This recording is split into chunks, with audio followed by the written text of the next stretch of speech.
Okie doke. So the worksheet for this week asks us to read an article. I haven't read it yet. Do we want to read it together? So actually, if you open it, there's a little sound bar. It's like a 4-minute audio. Oh. So it doesn't read the article word for word, but it's all in the little talking part. So it's like 4 minutes. If we click it, we can listen to it together and go from there. I think that it probably is just as good. Okay. Do I need to share my screen to share the sound? Yeah, I mean, it wouldn't hurt. Okay.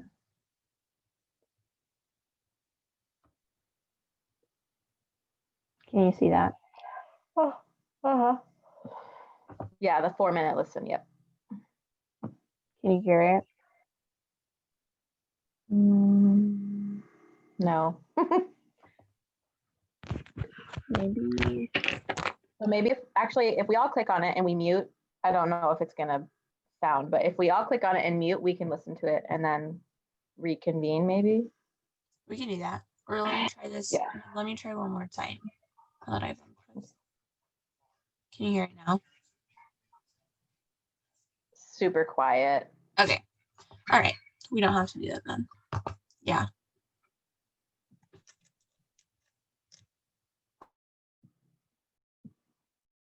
Okay, so you guys just want to listen to it on your own?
That weren't in the article, so it was kind of nice.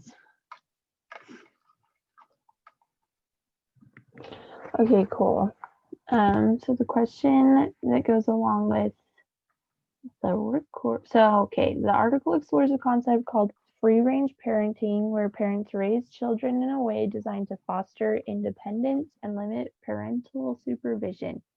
However, as the article mentions, what is considered free range by some can look like neglect to others. Does free range parenting qualify as neglect according to the definition in your textbook? So the definition of neglect is passive neglect by a parent or guardian, depriving children of food, shelter, health care, and love.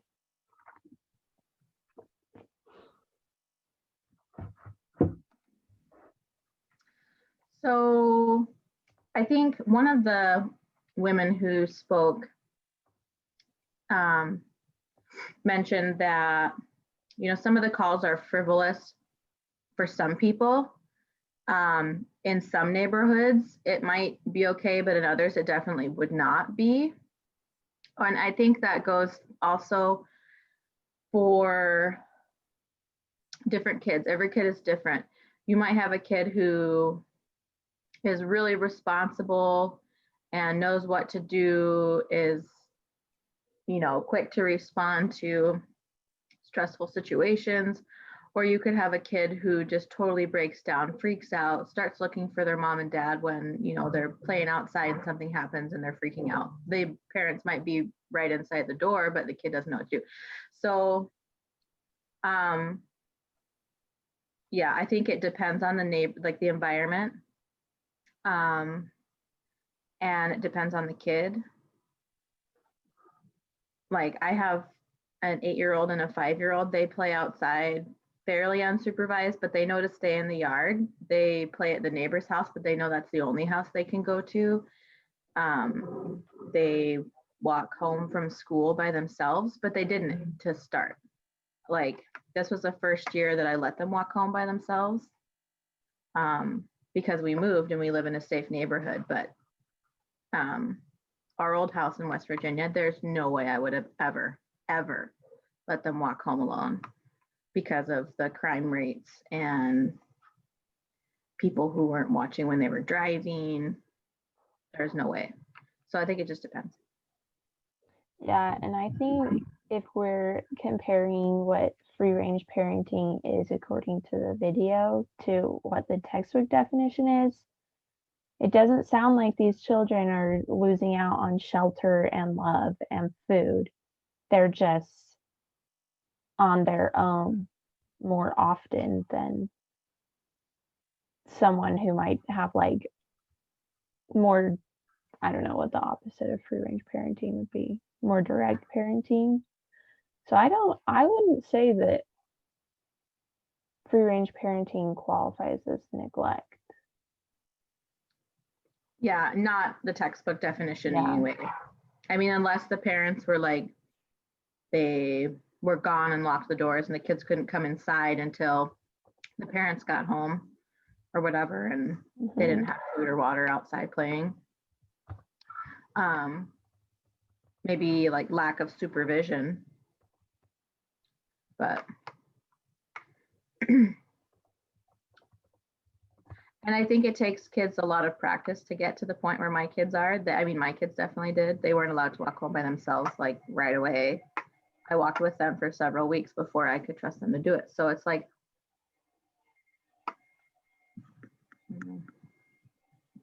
different kids, different situations.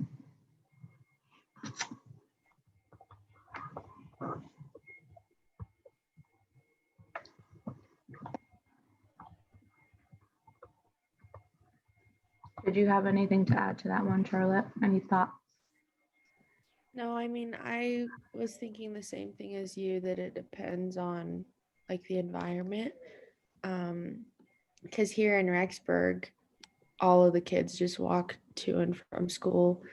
But I grew up in Portland and Mississippi, and you wouldn't do that in either of those places. So I think that, I don't know, like in Rexburg, I don't think it would, like these parents aren't neglecting their kids because they're letting them do things by themselves outside because it's a safe environment. Mhm.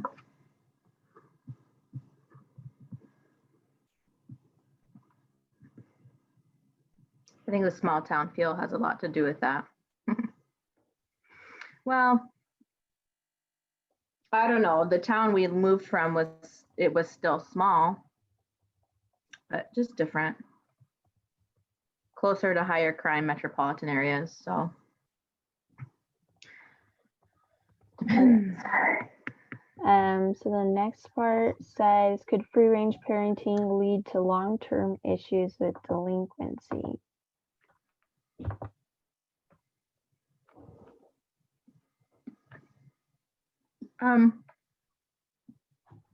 I think if kids don't have rules, like if they, you know, do play on their own outside, they do have a fair amount of independent opportunities. If they don't have rules, or if they don't follow the rules that have been set for them, like if neighbors are coming to the parents and complaining, or, you know, police officer happens to see them and they're goofing off and they get brought home by a police officer, getting in trouble with their friends or whatever. Like if those types of trends like start happening, then yeah. Also, But- like the recording talked a lot about kids playing in parks by themselves. And like, it could be a good park, but like anything could happen in a park and the parent would have no idea. And like, maybe an older kid would realize, oh, I shouldn't take drugs from this random person or do whatever that whoever's at the park suggests. But like, younger kids, I don't think that they have that concept yet. So, like, especially connected with playing in park, I think that they could get ideas from the people around them that the parents have no idea that they're picking up. Yeah, or if someone were to come and grab them, they may not know to like scream for help. That kind of stuff. That's true. Like the example that I think they gave of the mom that worked at the fast food restaurant and her daughter was like a 7-year-old daughter or something like that, would play at the park all day while the mom was at work. And I think that that's like a macro problem, like that's on a government level problem. Like if this mom is a single mom who has literally no one else to watch her kids and she works at a fast food restaurant, probably making minimum wage, she can't afford childcare. Yeah. So if she doesn't have the resources, then it's kind of a governmental issue where, right now the government isn't required to provide affordable childcare in some cases. And so, I mean, that's definitely like a problem that we have as a society is, the resources aren't available to parents who, in that kind of circumstance would need them.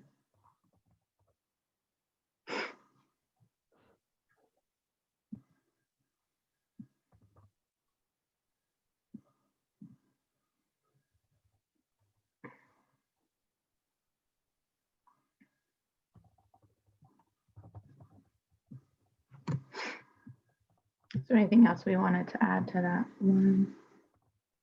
I think we're good.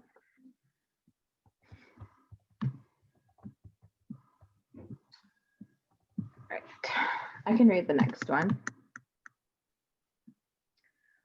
All right. The article shows a graphic of what the minimum age is in each state for children to be allowed at home. What age do you think should be the minimum and why?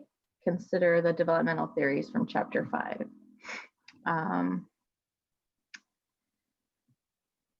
So I'm guessing it's just referring to the picture on the front page of the article, I'm assuming.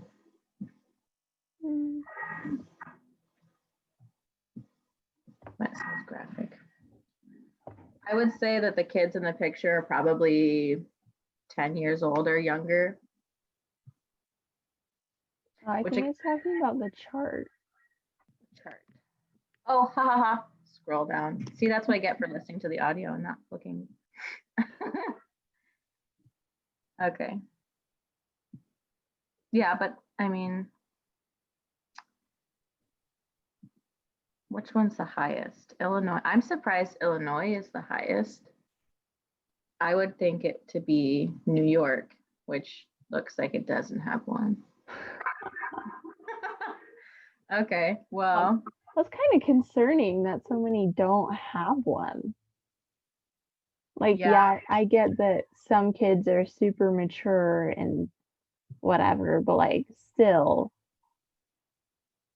And it's not really a trend that they're in the South either. Well, I mean, a lot of them are, but a lot of them aren't.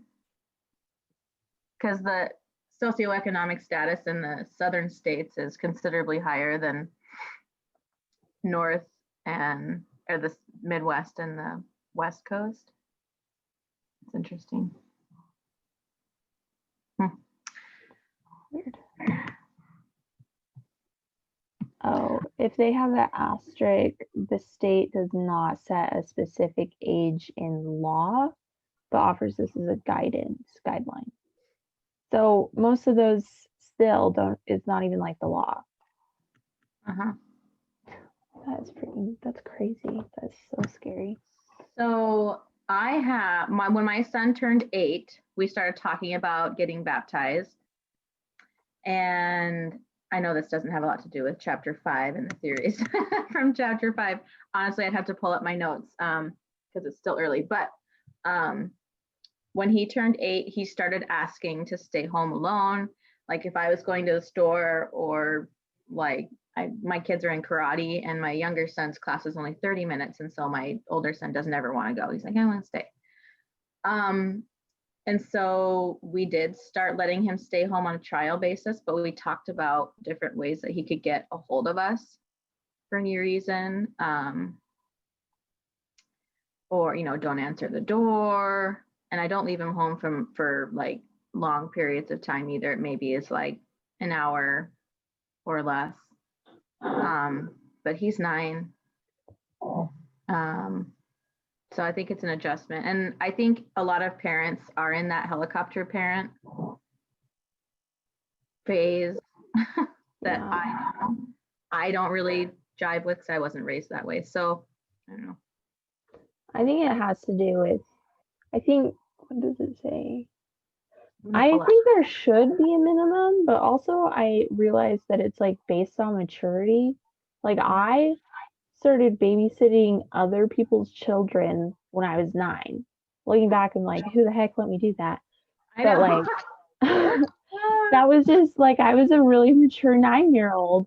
And, but like my younger brother, he's 17 now, and I'm still like, why are we leaving you home alone? Like, you're gonna have to make yourself dinner, which is stupid. But like, for him, it just didn't come until later for him to like be responsible enough to take care of himself. But like me as a 9-year-old, I was making full meals and knowing how to do certain things like change diapers and that kind of thing. So I don't know what I would say the minimum.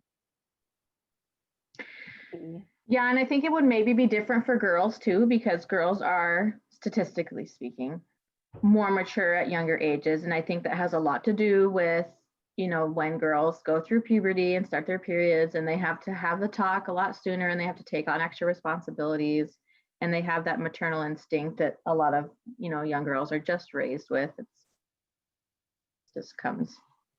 But I think I was just looking at chapter 5. So the theories were like the life course, age graded, the latent trait, and trajectory. So I think in line with at least trajectory and age graded, like it depends on the kid, it depends on the environment, it depends on how they're being raised, what resources are available to them. Like, do they know to call 911? Do they have a phone to call 911? Do they have a neighbor that they know, an old lady neighbor who's always home? But yeah, I mean, I think for us, we kind of have that 8 years old, you get baptized, that's your age of responsibility. So, I mean, and I don't think that was founded on poor research, on the church's part. I think, they understood why that age was an important turning point for children in their development and maturity levels. So it doesn't surprise me that a lot of the states did start around 8 years old.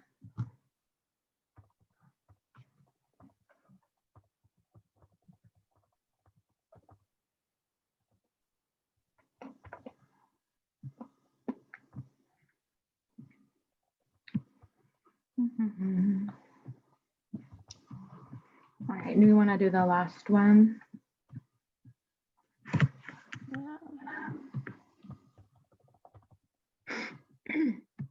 Charlotte, do you want to take that one? Yeah, I can read it. John Myers, a family law professor, is quoted as saying, "We hate to say that the people that live in those two communities ought to be treated differently because we would probably get into uncomfortable issues of socioeconomic status and ethnicity. But that's the reality in our country. How do you think issues of independence and neglect differ in neighborhoods with high poverty levels?"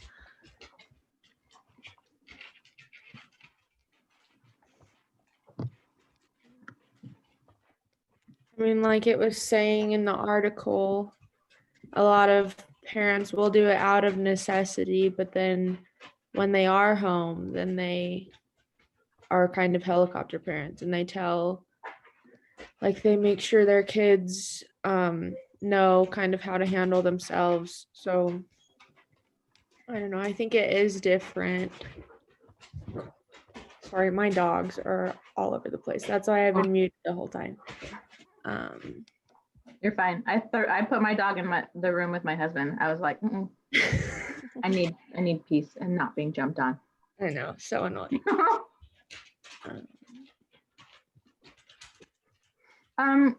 Well, again, statistically speaking, neighborhoods with higher poverty levels are at higher risk of adults and teenagers engaging in criminal behavior. And I think the opportunity for crime has increased.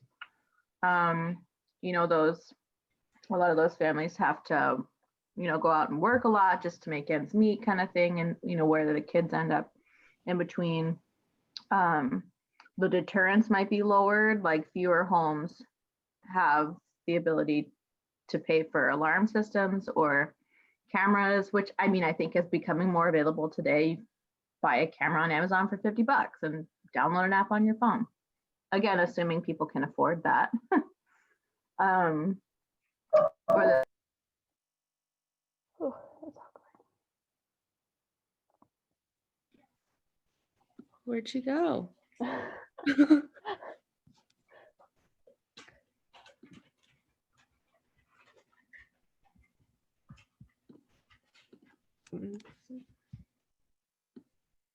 Sorry, I'm just reading it again. I'm not. No, me comprehending too. what it's saying.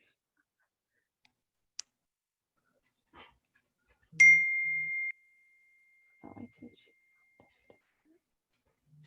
Oh, her computer died.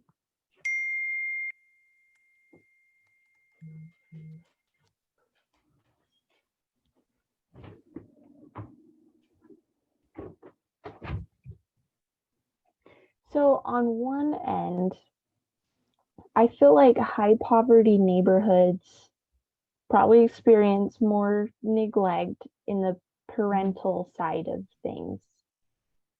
But on the other side, I think they look out for each other more. Like you go into neighborhoods where there's lots of money, and like I lived in, I'd say, like a middle class neighborhood, and I knew my neighbors, but I also knew that like they weren't telling my parents when I was playing in the road, you know. Yeah. It's like, and maybe I'm basing my knowledge off of movies that I've seen that maybe aren't completely truthful, but I feel like high poverty level neighborhoods have more, like, I don't remember the definition, but just like the neighbors look out for the children. Yeah, no, I'm kind of thinking the same thing. I was trying to think back to when I lived in Mississippi, because I lived in like a middle class neighborhood. But there was a lot of like poverty, like with the kids that I went to school with. And I mean, I don't want to say that any of them were like neglected. Like they were all really good kids, and I know like that their parents were like trying their best.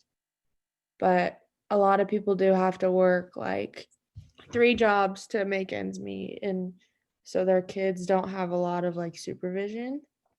And sometimes that was dangerous. Like we had kind of high crime rates.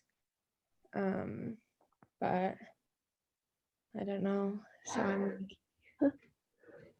Um, yeah, I think we answered the question. Just that like it's. Oh wait, how did it differ? Wait, do you think she's a?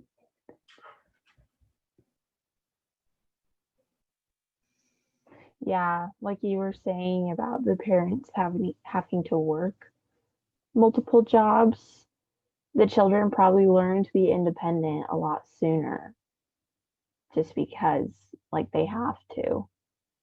Um, and that's not necessarily neglect, I wouldn't say, but like, yeah, they just have to learn to be independent more quickly.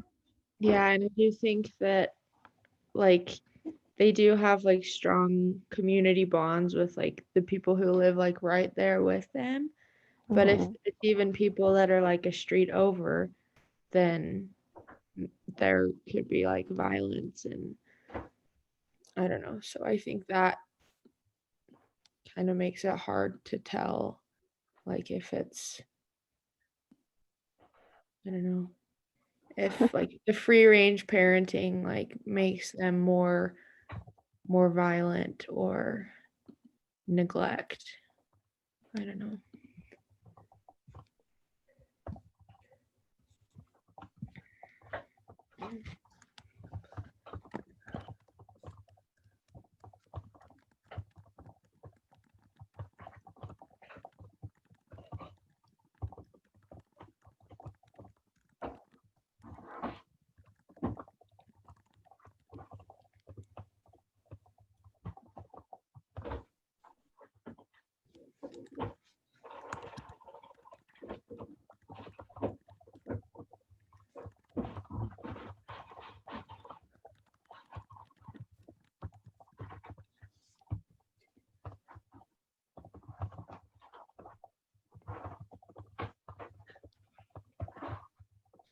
Have you seen The Blind Side?